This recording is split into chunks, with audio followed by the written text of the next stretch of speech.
राजयोगिनी दादी यीशु जी अपने बोल, कर्म, व्यवहार और खुशनुमा चेहरे से लोगों को सदा प्रेरणा देती रहीं। आज हम आपको दिखाते हैं शांतिवन के विश्व कल्याणी भवन में दादी जी की कुछ अनोखी यादगार चीजें, जिन्हें एक छोटे से म्यूजियम का रूप दिया गया है। आदरणीय दादी यीशु जी हमारे यज्ञ की additional chief of Brahma Kumaris थी और दादी जी कोषाध्यक्ष भी थी।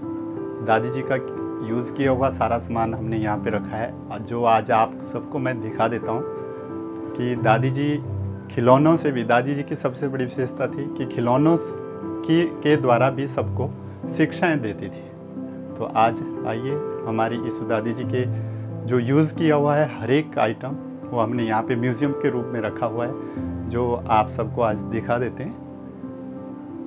ये दादी जी का यूज़ किया हुआ सारा सामान है, उसमें कुछ तो 40-50 साल पुराना है।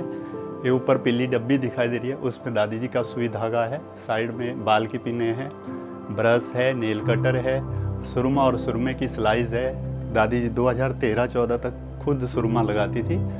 और ये सोप कवर है और इसके अंदर छोटा सा सोप भी है। जो दादी जी ट्रैवल करते थे, यहाँ में जाती थी सेवाओं में, तो उस टाइम दादी जी साथ में लेके जाते थे।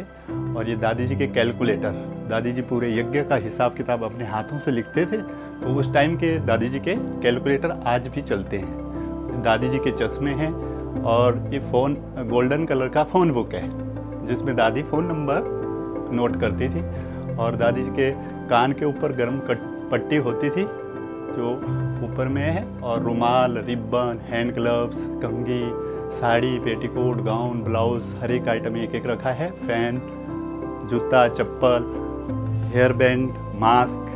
दादी का फर्स्ट टावल जो है हाथ में पहुँचने का टावल है, सेकंड जो है स्नान का टावल, थर्ड जो है दादी का मालिश का टावल, और फोर्थ जो है दादी जी के पाँव को उठा के रखते थे। दादी जी कहते थे कि आने जाने वाले भाई बहनों को मेरे पाँव दिखाई नहीं देने चाहिए, यदि दिखाई देते हैं तो ये भी रॉयल्टी नहीं है, इसलिए दादी जी के पाँव को उड़ा के रखते थे।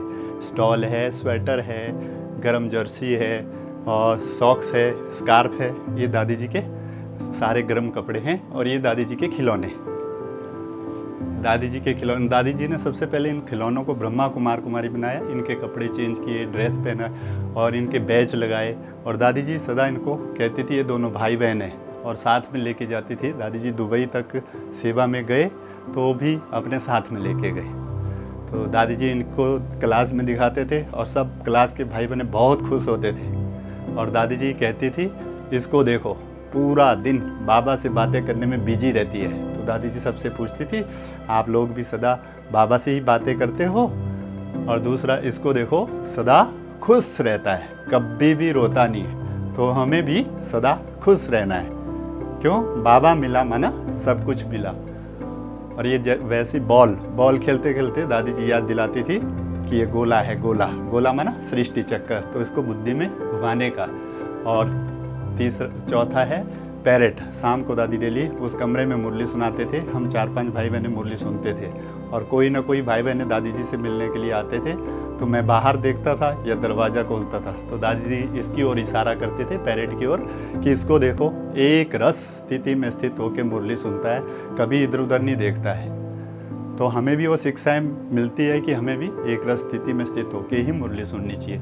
और वैसे ये चूहा, सफ़ेद चूहा है, तो दादी जी सब भाई बहनों को बहुत प्यार करती थी। और जब सबको बहलाती थी तो दादी जी के हाथ में मैं चूहे को चाबी भर के देता था। दादी जी फट से नीचे छोड़ती थी और कहती थी चूहा चूहा, और सभी भाई बहनें इधर उधर हटते थे। तो दादी जी कहती थी डरो मत, ये ब्रह्मा कुमार चूहा है, किसी को काटेगा नहीं। और वैसे ही दादी जी की मुरली, दादी जी को हम सुबह शाम मुरली बजाने के लिए देते थे, ताकि दादी जी के हम लंग्स अच्छे रहे। और जब दादी जी को जन्माष्टमी के ऊपर श्री कृष्ण बनाया, तो दादी जी ने पूरा श्री कृष्ण जैसी एक्टिंग किया। ऐसे लेटर होते थे जो बाबा की लिखाई है, लाल अक्षरों में बड़े बड़े लेटर हैं, और सिंधी में, और दादी जो है हिंदी में लिखती थी। बाबा की लिखाई एक यीशु दादी ही पढ़ सकते थे, बाकी उसको कोई नहीं पढ़ सकते थे, इसलिए दादी जी सिंधी वालों को सिंधी में, हिंदी वालों को हिंदी में लिख के देते। और जगदीश भाई जी भी अपनी क्लासेस में बताते थे कि ईसा लिखे और मूसा पढ़े, बाकी कोई नहीं जाने।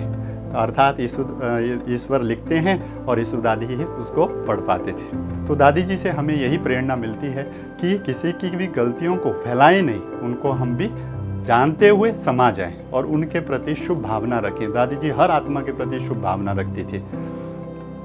तो ऐसे हमारी यीशु दादी थे। ओम शांति।